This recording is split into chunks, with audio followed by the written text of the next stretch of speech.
Muy buenas a todos y saludos donde quiera que estén. Este es un espacio jurídico en donde hablaremos sobre el concepto de derecho, fuentes del derecho, ámbitos de validez y entre otros temas que veremos a continuación. Para empezar, empezaremos a definir qué es derecho en sentido estricto. La palabra derecho proviene del latín directum, que significa dirigir o encaminar. En otro sentido, es el conjunto o sistemas de normas del derecho público interno que se refieren a los delitos, las penas y las medidas de seguridad.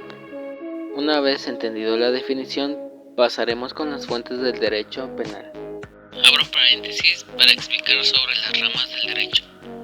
El derecho se divide en tres posiciones. El primero es el derecho público, que es aquella rama o área del derecho que regula las relaciones existentes entre los estados y los particulares, entre estados y organismos internacionales, es decir, regula a los subordinados. El derecho público está integrado por el derecho constitucional, el derecho penal, el derecho fiscal, el derecho administrativo y el derecho procesal civil. El derecho privado regula las conductas existentes entre particulares, es decir, entre personas físicas o entre personas jurídicas colectivas, conocidas más bien como personas morales. En este campo solamente entra el derecho civil y el derecho mercantil. Y por último, y más importante, el derecho social es una área del derecho que regula las relaciones existentes entre los estados y los grupos sociales vulnerables, es decir, menores de edad, ancianos, trabajadores, discapacitados e indígenas. La palabra fuente, que indica el lugar de donde nace el agua, es decir, evoca su origen o emana de ello, se considera fuentes del derecho todos aquellos actos y hechos del pasado que han servido para ordenar y regular las acciones y comportamientos de las personas. Ejemplo de ello es la costumbre y la religión, que establecían códigos y conductas para afianzar los buenos hábitos y evitar los vicios. Generalmente, al hablar de las fuentes del derecho, se hace la distinción entre fuentes reales, fuentes históricas y fuentes formales.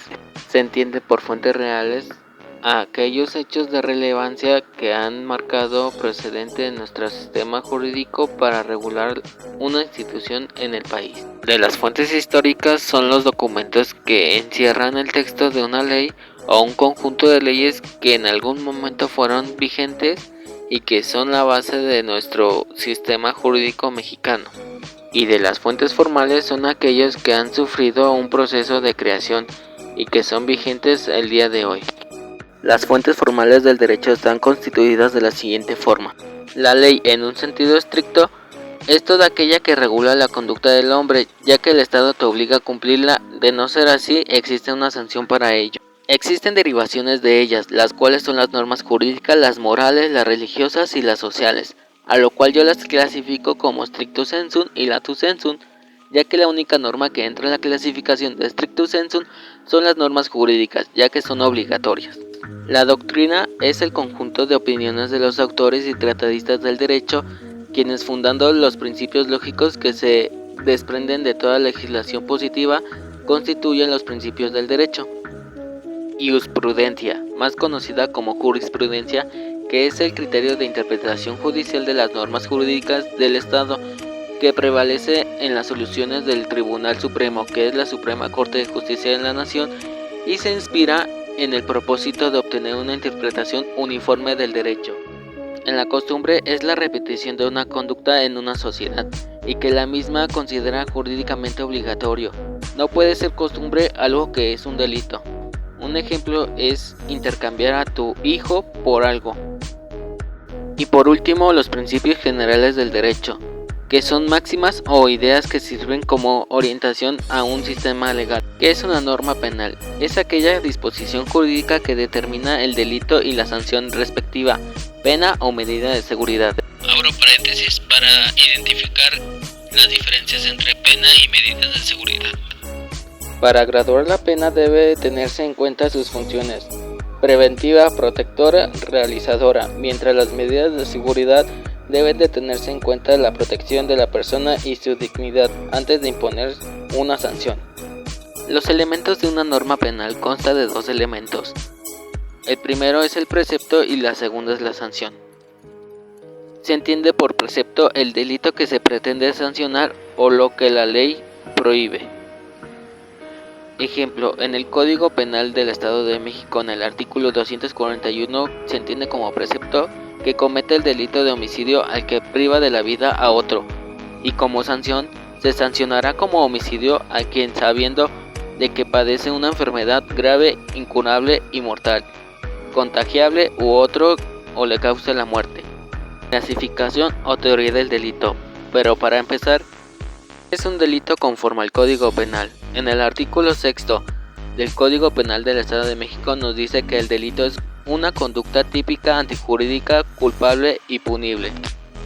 Todos los delitos protegen un bien jurídico tutelado, lo que es la vida, la salud, la seguridad, la libertad sexual, la integridad física.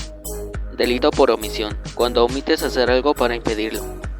Ejemplo, Pedro va caminando por la calle y ve a una persona desmayada y decide retirarse, sin dar aviso a las autoridades. Existen diferentes clases de delito. Existe el delito de dolo, que es doloso cuando se obra conociendo los elementos de tipo penal o previniendo como posible el resultado típico, queriendo o aceptando la realización del hecho descrito por la ley. Se explica de la siguiente forma: el dolo directo, planeación sobre el hecho y las consecuencias que conlleva.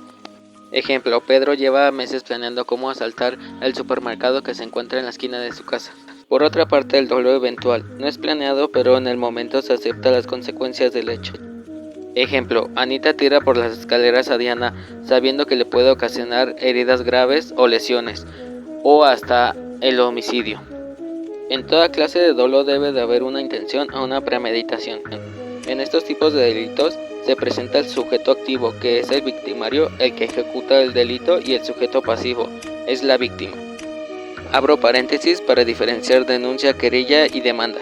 En primera instancia está la denuncia, que empieza un procedimiento penal, lo puede realizar cualquier persona, aun si no fue la víctima u ofendido.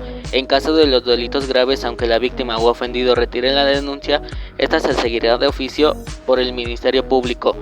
En segunda instancia está la demanda. Inicia los procesos judiciales, civiles, contenciosos, administrativos y sociales. La petición formal y escrito presentada ante el tribunal competente civil, laboral o mercantil. En tercera instancia está la querella. Empieza un procedimiento penal. La víctima u ofendido, quien legalmente se encuentre facultado para ello, muestra su voluntad de apersonarse como acusación. El delito culposo es cuando se produce un resultado típico que pudo preverse o proveerse para evitar en virtud la violación de un deber de cuidado. Es decir, es una acción que pudo haberse evitado. El delito instantáneo es cuando la consumación se agota en el mismo momento en el que se ha realizado todos sus elementos consecutivos. Ejemplo, cuando matas a alguien. El permanente es cuando la consumación se prolonga en el tiempo. Ejemplo, cuando secuestran a una persona y piden su rescate, es un solo delito que se está ejecutando a través del tiempo. Y por último, el delito continuado, cuando existe unidad de propósito delictivo, pluralidad de conductas e identidad de ofendido y se viola el mismo precepto legal. Ejemplo, cuando el cajero del supermercado roba el dinero que tiene a su cargo cada vez que tiene la oportunidad durante meses. Esto sería todo por hoy. Dejaré las fuentes de información en la descripción del video. Gracias por su atención. Por último, se te dejará un caso práctico. Te leo en los comentarios.